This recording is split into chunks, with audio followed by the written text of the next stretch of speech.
महामोहतम पुण्य व्यास वचन रवि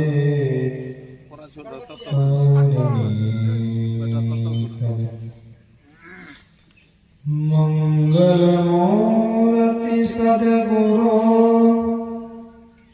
मिलवै सर्वाधार मंगलमय मंगल बिनवा बारंबार मेरा मुझ में कुछ नहीं, जो कुछ है प्रेम तो तेरा तुझको सौंपता। क्या लागत प्रेम मोह। श्री सद्गुरु महाराज की जय। परमाराध्य है आराध्य जी की श्री जुगल चरणों में कोटि सह नमन। मंच पर मंचासीन पूज्यपाद आचार्य स्वामी श्री पूर्ण चेतन जी महाराज की श्री जुगल चरणों में कोटि सह नमन। मंच पर मंचासीन स्वामी विश्वानंद जी महाराज की श्री जुगल चरणों में कोटि सह नमन।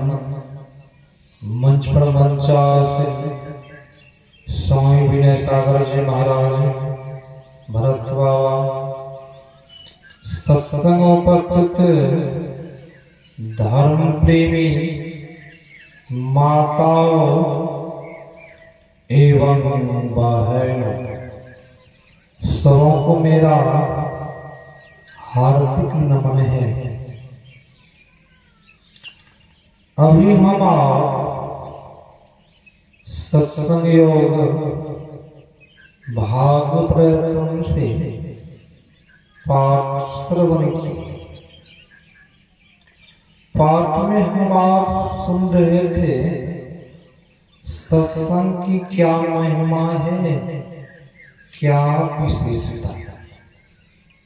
संत महापुरुष ऋषि कहते हैं सत्संग पाकर के मानवों का परम कल्याण हो जाता है। जो मानव सत्संग को पा लेता है, सत्संग पाने वाले मानव वही है जो पुण्यात्मा है। सबके नसीब में सत्संग पा लेना उनके नसीब में लिखा हुआ नहीं होता है। बहुतों सोच करके भी सत्संग में नहीं आ पाता। सोचता है कि हम शुभ कर्म करेंगे, सत्संग भजन करवाएंगे, मैं सोच करके भी नहीं करवा पाता है, नहीं पहुंच पाता। ऐसा उनके ऊपर पाप रूपी बोझा रखा हुआ है। पाप रूपी बोझा जो है शुभ कर्म सोचने के लिए सोचा, शुभ कर्म करवाने के लिए वह पाप रूपी बोझा सब कम शुभ कर्म करवाने के लिए नहीं दिया। वही संत महापुरुष ऋषि वेद भगवान कहते हैं हे मनुष्यों, जगत पर सब करता ईश्वर का तत्व ज्ञान प्राप्त करने के लिए पहले बुद्धि योग और मानस योग तथा अग्नि की ज्योतियों का योग कर। ये उपदेश वेद भगवान ने मनुष्यों को दिया है। यह ज्ञान वेद भगवान ने मनुष्यों को दिया है। भगवान श्री कृष्ण श्रीमद् भागवत पुराण में अर्जुन से कहा था, हे अर्जुन, मैं ये सत्रूपी ज्ञान तुझे प्रदान कर रहा हूं। कौन? जो अभी सत्संग हो रहा है, यही सत्रूपी ज्ञान। और भगवान श्री कृष्ण अर्जुन ने कहा, ये ज्ञान मैं पहले विश्वान और सूर्य को बतलाया था। विश्वान ने अपने पुत्र मनु को बतलाया था। मनु ने अपने पुत्र इक्ष्वाकुओं को बतलाया था। इक्ष्वाकुओं ने राज ऋषियों को बतलाया यही ज्ञान, जो ज्ञान अभी हम आप सुने हैं उपनिषद ग्रंथ से। वही वेद भगवान कह रहे हैं, ये ज्ञान का अधिकारी कौन है? मनुष्य है, अब पशु नहीं। अब पशु सत्संग सुनने के लिए नहीं आ सकता। सत्संग सुनने के लिए कौन?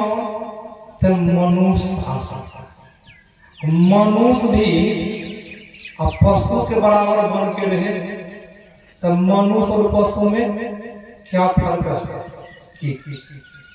मनुष्य भी आहार करते हैं, मनुष्य भी भोजन करते हैं, और पशु भी भोजन करते हैं। मनुष्य भी नींद आने पर नींद से सोते हैं, और पशु भी नींद से सोते हैं। मनुष्य को भी भय है, डर है, और पशु को भी भय है, डर है।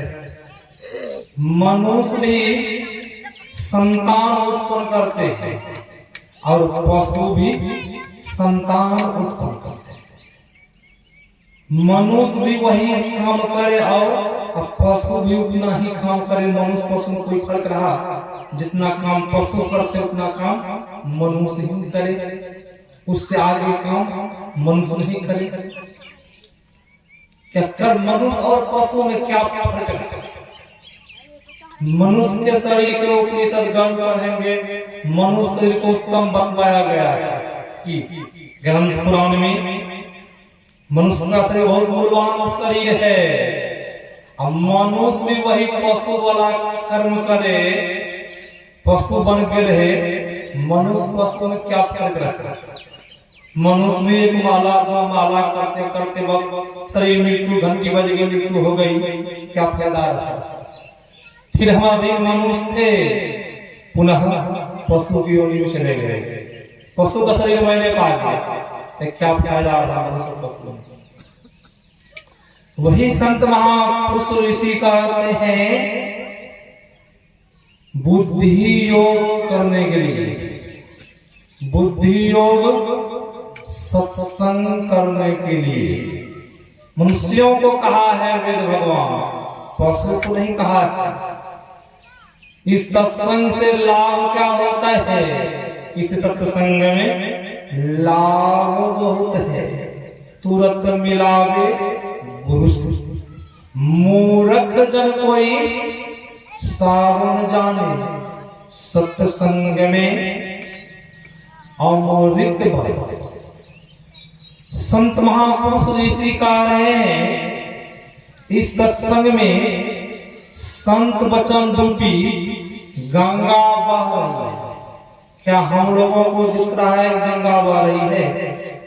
कहेंगे नहीं महाराज, गंगा की धारा तो नहीं दिख रहा है, गंगा इस सत्संग में बह रही है। संत ऋषि कहते हैं गंगा की धारा बह रही है। गोस्वामी जी महाराज भी कहा है, मुद मंगलमय संत समाज, जो जग जंगम तीर्थ राज। यह जंगम है। इस सत्संग को गोस्वामी जी महाराज ने कहा यह जंगम है, यह तीर्थराज है। ये तीर्थराज चलता फिरता है, ये तीर्थराज चलता है। इससे पहले बेलसहारा में नगराही से चल करके परिहारी ना। वही संत ऋषि ने कहा ये तीर्थ जो है, इस तीर्थ में स्नान करने से बहुत लाभ होता है। इस तीर्थ में स्नान करने से लाभ क्या होता है? उस तीर्थ में स्नान करने से लाभ क्या होता है? प्रयाग में, उस प्रयाग में स्नान करने से संत महापुरुष कहा उस प्रयाग में स्नान करने से आपकी शरीर की शुद्धि होगी। उस प्रयाग में, इस प्रयाग में स्नान करने से मन की शुद्धि हो जाती है, मन शुद्ध हो जाता है, मन निर्मल हो जाता है। इस प्रयाग में स्नान करने से यही फर्क है। और इस सत्संग में मन पवित्र होता है, मन शुद्ध होता है। और इस सत्संग से परमानंद गुरु महाराज जी 2 प्रकार के सत्संग बताए। अभी आप सुन रहे थे सागर जी महाराज से। नित्य सत्संगति करो बनाई, अंतर बाहर 2 विधि भाई। धर्म कथा बाहर सत्संगा, अंतर सत्संग ध्यान अभंग। ये बाहरिक सत्संग में हम आप बैठे हैं, इस बाहरिक सत्संग से सुधार होता है, मानवों का परम कल्याण नहीं होता है। ये बाहरिक सत्संग पूरक है आंतरिक सत्संग में। जिस तरह भोजन लेते हैं हम आप, पानी नहीं पिए तो क्या होगा? अन्न हजम होगा? अन्न हजम नहीं होगा, शरीर में बीमारी लग जाएगी, कि शरीर का नाश हो जाएगा, आपकी मृत्यु हो जाएगी। कि वही संत महापुरुष कहते हैं बाहरिक सत्संग भी चाहिए और आंतरिक सत्संग भी चाहिए। कुछ पाने के लिए 2 चाहिए। जिस तरह शरीर का पूरक कौन है? हाथ पैर है, पैर है हाथ, तब हम गाड़ी चला के आ गए। यहाँ पर जिनको हाथ पैर नहीं है वो आ सकता है गाड़ी चला करके, नहीं आ सकता। शरीर का पूरक हाथ पैर है, सहारा की उनके ऊपर सहारा समाते। वही संत महापुरुष कहते सत्संग और ध्यान रहिए लग्न। सत्संग भी नित्य चाहिए और ध्यान भी नित्य चाहिए, तब कुछ लाभ होगा। ये नहीं खाली सत्संग करते हैं ध्यान नहीं करते तब लाभ नहीं होगा। 2 सत्य का अर्थ होता है जिनका कभी विनाश नहीं होता है, महाप्रलय आने पर भी उनका विनाश नहीं होता है। उस सत्य में कोई परिवर्तन नहीं होता है, वह सत्य अपरिवर्तनशील है। कि संसार में जो भी कुछ इस आंख से देखते हैं वह परिवर्तनशील पदार्थ है। कि उस चीज में परिवर्तन होता है। हम आप सतग्रस्त हैं, खेती करते हैं, उस खेती में परिवर्तन होता है कि फसल लगता है, फिर पुनः फसल काट के घर ले आता है। परिवर्तनशील है। जो भी कुछ इस संसार में इस आंख से देखते हैं वह परिवर्तनशील है। कोई बच्चा जन्म लेता है वह भी परिवर्तनशील है, बड़ा होता है, बूढ़ा होता है, पुनः मृत्यु हो जाता है। वही संत महापुरुष ऋषि कहते हैं वह सत्य परमात्मा जिनका कभी प्रलय होने पर भी नाश नहीं होता। वह सत्य को हम आप कैसे जानेंगे? जानने के लिए गुरु धारण करना होगा कि अपने हम आप नहीं जान सकते उस सत्य को। उस सत्य के लिए गुरु धारण करना होगा। जो गुरु बतावे उनके अनुकूल चलना होगा। कि गुरु क्या बताते हैं? पंचशील बनने के लिए कहता है कि पंचशील बन करके जो उनके बताए मार्ग पर चलता है तब वह शिष्य कुछ प्राप्त करता है। जो पंचशील नहीं बना है, पंच पाप को नहीं त्यागा है, पंच पाप में से एक भी पाप कर रहा है। जिस तरह बर्तन है, बर्तन में छेद, उसमें पानी या दूध चाहे रखने के लिए तो पानी दूध टिकेगा और नीचा गिरेगा। उसी तरह ये शरीर को भी बर्तन कहा गया है। कहीं कहीं ये शरीर को शिवालय कहा गया है। भगवान शिव ने कहा है बिंदुनाद महालिंगम शिव शक्ति निकेतनम देहं शिवालम प्रोक्तम सिद्धिदम सर्वदेहिनाम।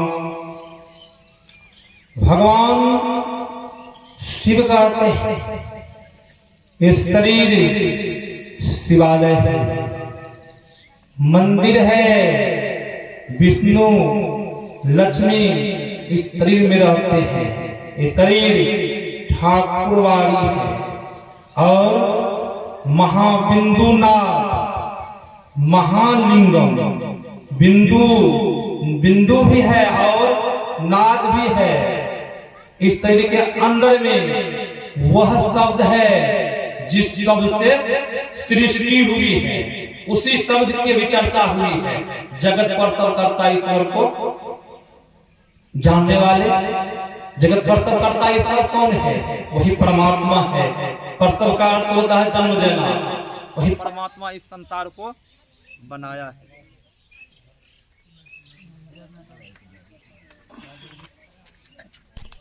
रहा था इस शरीर शिवालय, इस शरीर में बिंदुनाद महालिंगम, इस शरीर में बिंदु भी है और उसी बिंदु में नाद भी है। जिस नाद से इस संसार बनाया, सृष्टि हुई है, उसी नाद के द्वारा हम आप संसार में भी जो कुछ काम करते हैं उसी नाद के द्वारा। कहेंगे महाराज नाद के द्वारा कैसे काम करते हैं? हम आप बोलते हैं तब तो संसार कोई भी काम होता है। जो कोई नहीं बोलता है तो वो लिख करके देता है कुर्सी पर। अंदर से वो बोल रहा है, अंदर से शब्द हो रहा है, अंदर से बोला तो पढ़ता है। कोंगा भी पढ़ लेता है, अंदर में शब्द है। बाहर वह शब्द नहीं निकल रहा है, वह पढ़ लेता है। उसके अंदर में शब्द हो रहा है, अनाहत शब्द होते रहता है अंदर में। वह शब्द कभी बंद नहीं होता है। उसी शब्द को संत महापुरुष ने कहा है पकड़ने के लिए। वह बिंदु क्या है? उस बिंदु को माता पार्वती बताया गया है उपनिषद ग्रंथ में। और वह नाद क्या है? महालिंगम, भगवान शिव है वह नाद। उपनिषद ग्रंथ को जब पढ़ेंगे तो हम आप लोगों को पता चलेगा वह बिंदु क्या है। वह बिंदु माता लक्ष्मी है। वह नाद क्या है? भगवान विष्णु। संत महापुरुष ऋषि कहते हैं जो अपने अंदर में बिंदु ध्यान करते हैं वह माता लक्ष्मी के उपासक है, पूजा कर रहे हैं अपने अंदर में। जो आदमी, जो श्रद्धालु अपने अंदर में नादानुसंधान करता है वह अपने अंदर में नाद को सुनता है तो वह प्राणी, वह मानव भगवान विष्णु को उपासक है, भगवान विष्णु को पूजा कर रहे हैं। संत महापुरुष ऋषि ने कहा। और इस शरीर के विशेषता शिवालय है, मंदिर है, और हम आप जो बाहर में कहीं मंदिर बनवाते हैं, उस मंदिर में हम आप पूजा करने जाते हैं। उस मंदिर जो बना है कोई इंजीनियर राजमिस्त्री के द्वारा बना है कि उस मंदिर में 2, 4, 5 मूर्तियां रहती है कि भगवान शिव की मूर्ति है, माता पार्वती की मूर्ति है, भगवान गणेश की मूर्ति है, ऐसे 5 मूर्तियां उसके अंदर शिवालय में। इस शिवालय में वैदिक धर्म के हम लोग हैं, हम लोगों का ग्रंथ पुराण कहता है इस शरीर के अंदर में 33 करोड़ देवी देवता है। इस शरीर के अंदर में सब भाषाएं, सब तृप्त विराजमान है। इस शरीर के अंदर में 3 सीढ़ी भी है, नरक की सीढ़ी है, स्वर्ग की सीढ़ी है और अपवर्ग की सीढ़ी है। इसी शरीर के विशेषता को लेकर के गरुड़ जी महाराज कागभूषण जी के पास पहुंचे थे, इसी शरीर के विशेषता को लेकर के। और पक्षियों का राजा है गरुड़ जी, भगवान विष्णु के आवाहन भी है, और अपने प्रजा के यहाँ पहुंचे। प्रजा से कह रहे हैं, हे कागभूषण जी महाराज, इस शरीर का विशेषता क्या है, इस शरीर का महिमा क्या है? 7 प्रश्न किए हैं गरुड़ जी। कागभूषण जी कहते हैं, सुनो गरुड़, नर समान कवनहु देहि, जीव चराचर जांचत जेहि, नरक स्वर्गे अपवर्ग निशैनी, ज्ञान वैराग भक्ति सुख दे। कागभूषण जी कहते हैं, सुनो गरुड़, इस शरीर की विशेषता, इस शरीर के अंदर में 3.5 हाथ का शरीर है, बहुत दुर्लभ शरीर है। यह शरीर देवताओं को दुर्लभ है। इस शरीर पा करके जो उपयोग नहीं करता है, शरीर से लाभ नहीं उठाता है, वह मानव क्या है, बहुत उस मानव को हानि हो जाती है। सब सुन रहे थे, जो इस शरीर पा करके उस ब्रह्म को नहीं जानता है, ब्रह्म को प्राप्त नहीं करता है, उस मानव को बहुत बड़ी हानि हो जाती है। वही कागभूषण जी कह रहे हैं, इस शरीर पाकर के, इस शरीर का ये विशेषता है, बहुत दुर्लभ शरीर है। इस शरीर के अंदर में 3 सीढ़ी है। तो कागभूषण जी सुना रहे और गरुड़ जी सुन रहे। गरुड़ जी कह रहे हैं, 3 शरीर है प्रभु, इस 3 शरीर की विशेषता क्या है प्रभु, वो भी बता ही दीजिए। तो कागभूषण जी कह रहे हैं, सुनो गरुड़, ये 3 सीढ़ी जो है, जो मानव मनुष्य का शरीर पाया है और अंधकार आंख जो बंद करता है, तो क्या देखता है? अंधकार देखता है। वही अंधकार जो है नरक की सीढ़ी है। और गुरु महाराज जी ने कहने की बात की थी, अंधकार में मानवों की अधोगति होती है, सबों की इच्छा बनी रहती है सत्य गति हो। कि संत महापुरुष ऋषि कहते हैं, वो जो अंधकार को हम देखते हैं वही नरक की सीढ़ी है।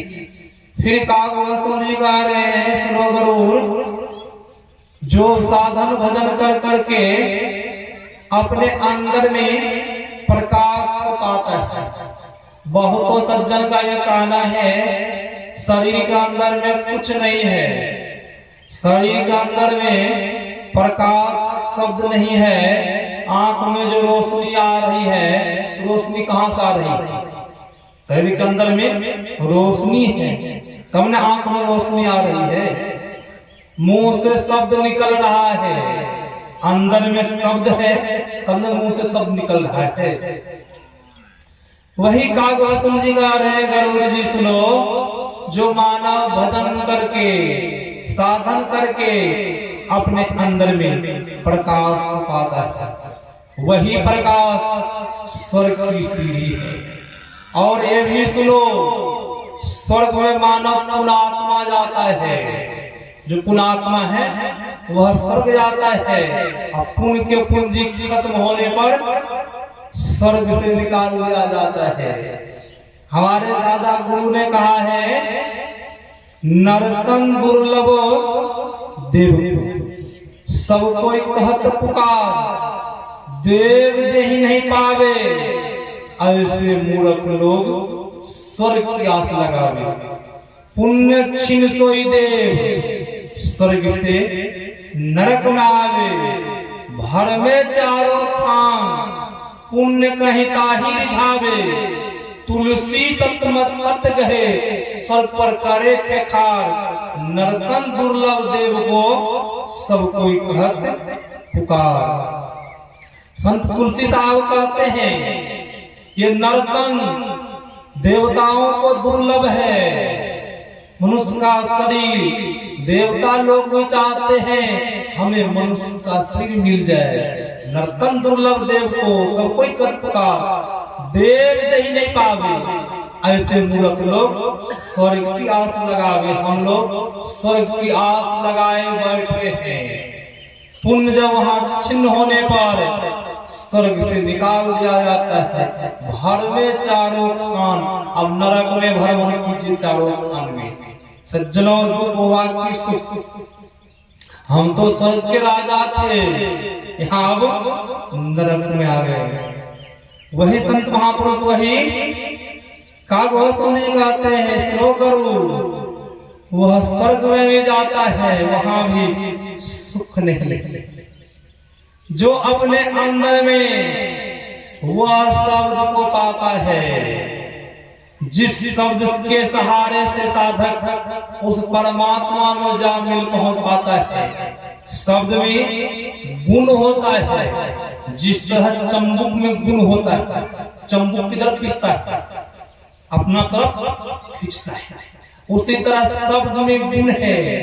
वह शब्द कहां से आ रहा है? परमात्मा के घर से अपने तरफ वह खींचता है, वो खींच करके उस परमात्मा में मिला देता है, जहां से पुनः इस संसार में आना नहीं पड़ता। जिस तरह भी यहाँ से रस्सी लगा दिया जाए बनमनखी जंक्शन, और सूरदास को रस्सी पकड़ा दिया जाए, तो सूरदास रस्सी के सहारे से कहाँ जाएंगे? जहां तक रस्सी लगी हुई है, रस्सी कहाँ तक लगी है? यहाँ से बनमनखी जंक्शन तक। वह सूरदास बनमनखी जंक्शन पहुंचेगा। वही संत महापुरुष कहते हैं, उस शब्द के सहारे अंदर में शब्द अनाहत होते रहता है। उस शब्द साधन जो करता है वही है अपवर्ग की सीढ़ी, निश्चय मुक्ति की सीढ़ी है।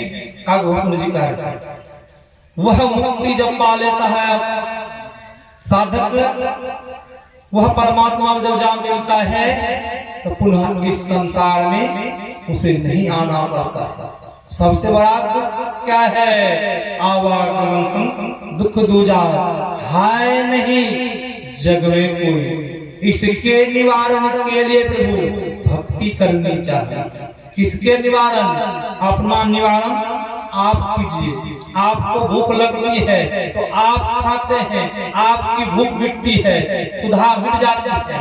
आपके बदले आपके पुत्र खा ले, पुत्र को बहुत जरूर भूख लगी हुई है, प्यास लगी हुई है, वही खा ले आपके बदला में, क्या आपकी भूख मिटेगी?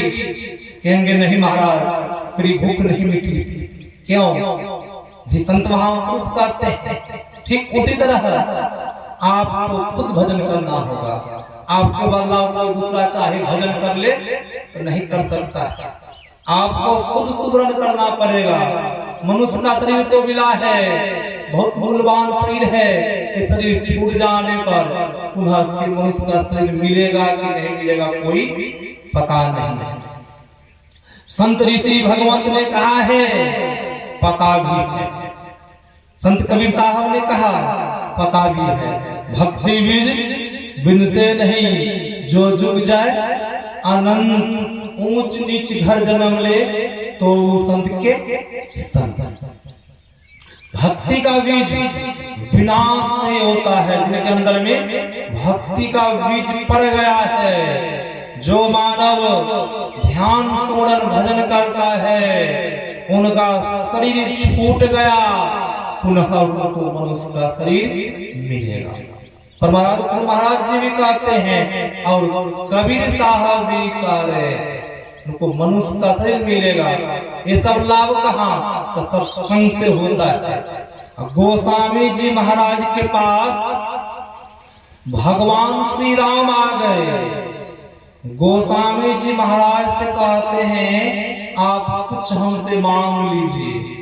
हम लोगों को कह दे भगवान आकर के कुछ मांग लीजिए, तो हम आप कहेंगे मेरा घर बन जाए, गाड़ी नहीं गाड़ी हो जाए, संसार की बहुत तरह की कामना कर लेंगे। वहां गोस्वामी जी महाराज के पास भगवान श्री राम खड़े हैं। भगवान श्री राम का कुछ मांग लीजिए। और गोस्वामी जी महाराज मांग रहे हैं, देहु सत्संग निज अंग श्री रंग भव भंग कारण शरण सुखाई। हे प्रभु, आप जब मुझ पर प्रसन्न हैं, खुश हैं, तो आप अपना सत्संग दीजिए। अब परमाराज गुरु महाराज जी भी कहने की बात की है, सत्संग मेरी श्वास है। किसी की श्वास शरीर से नहीं चले, उनको क्या कहते हैं? सुंदर से सुंदर शरीर है, धनवान से धनवान का शरीर है, मुकेश अंबानी के शरीर है, अनिल अंबानी के शरीर है। कहीं जब शरीर से उसकी आत्मा जब निकल गई, क्या मुकेश अंबानी के शरीर को अब रखेंगे? अनिल अंबानी के शरीर को नहीं रखेंगे। विद्वान से विद्वान का शरीर है, महात्मा योगी का शरीर है। जब उस शरीर से आत्मा निकल जाती है तो शरीर को कहाँ पहुंचा देते हैं? शमशान पहुंचा देते हैं, जला देते हैं। क्यों? उस शरीर से ज्ञान खत्म हो गया, उस शरीर में अब ज्ञान नहीं रहा, मृतक शरीर हो गया, इसीलिए उस शरीर को शमशान पहुंचा देते हैं। संतों ने, ऋषि ने कहा कि शरीर मूल्यवान शरीर है, इस शरीर से आत्मा निकल जाने पर इस शरीर को हम आप शमशान में पहुंचा देते हैं। वही गोस्वामी जी महाराज कह रहे हैं, आप हे प्रभु, आप जब देने के लिए चाहते हैं तो आप अपना अंग दीजिए। हम लोगों का अंग क्या है? हाथ पैर है। यहाँ कर है गोस्वामी जी महाराज, आपका जो अंग है सत्संग है, देहु सत्संग निज अंग श्री रंग भव भंग कारण सुखाई। है प्रभु, आप अपना सत्संग दीजिए, आप अपना रंग लगा दीजिए। वही गोस्वामी जी महाराज कह रहे हैं, बहुतों मानव ऐसा है सत्संग सुख करता है, सत्संग में आता भी है, उनको फिर भी हरी रंग नहीं लग रहा है। ऐसा क्यों कहा? मन तो फिरे संसार में, तन साधुन के संग तुलसी यही वियोगते, नहीं लागा हरी रंग। गोस्वामी महाराज कह रहे हैं, बहुत तो ऐसा है भक्त सत्संग में तो आता है, उनका मन संसार में विचलन कर रहा है, संसार में भ्रमण कर रहा है, उनको हरि रंग कभी नहीं लगता है। तन साधु के संग में है, शरीर साधु के संग में है, मन कहीं और विचलन कर रहा है, इसलिए वो आगे नहीं बढ़ पा रहा है। गोस्वामी महाराज कह रहे हैं, आप अपना सत्संग दीजिए, अपना अंग दीजिए, अपना रंग लगा दीजिए प्रभु मुझ पर। ये रंग कभी छुड़ाने से नहीं छूटे। जिनको सही रंग लग जाता है सत्संग का, वह छुड़ाने से नहीं छूटता है। वह क्या करता है? वह रंग वह मुक्ति दिला करके ही छोड़ता है। जिसमें उस तरह का रंग लग गया, जिसमें रंग नहीं लगा, जिसमें कच्चा रंग लगा है, उनका पानी डालने से वो कच्चा रंग छूट जाता है। जो कोई पक्की रंग हो जाता है, उनका पानी से धोने से भी, साबुन लगाने से भी नहीं छूटता है। वह पक्की रंग का जो प्रहलाद महाराज जी की आज्ञाओं का पालन करते हैं, उनके बताए मार्ग पर चलते हैं, वही है पक्की रंग। जिसको पक्की रंग लग गया, वह कभी छुड़ाने से नहीं छूटेगा और मुक्ति दिला करके ही छोड़ेगा। सत्संग से ये सब लाभ होता है। और सत्संग से गोस्वामी महाराज कहते हैं सुनी समझहि जन उदित मन मज्जहि अति अनुराग लहई चार प्रचर तनु साधु समाज परियाग। इस सत्संग से शरीर रहते हुए मानव मुक्ति को पा लेता है। कितना लाभ सत्संग से, शरीर रहते हुए उस परमात्मा को पा लेता है। इसीलिए कवि साहब ने कहा साधु भाई जीवत ही करो आशा, जीवत समझे जीवत बूझे जीवत मुक्ति निवासा, जियत कर्म के फांसों काटे मुझे मुक्ति की आशा। कवि साहब कह रहे उस परमात्मा को जब आप पाने के लिए चाहते हैं जीते जी प्राप्त कर लीजिए, मरने पर जो कोई कहता है वह सब झूठा है। कवि साहब कह रहे हैं यही आप लोगों की सेवा में सुनाया है अपना वक्तव्य को।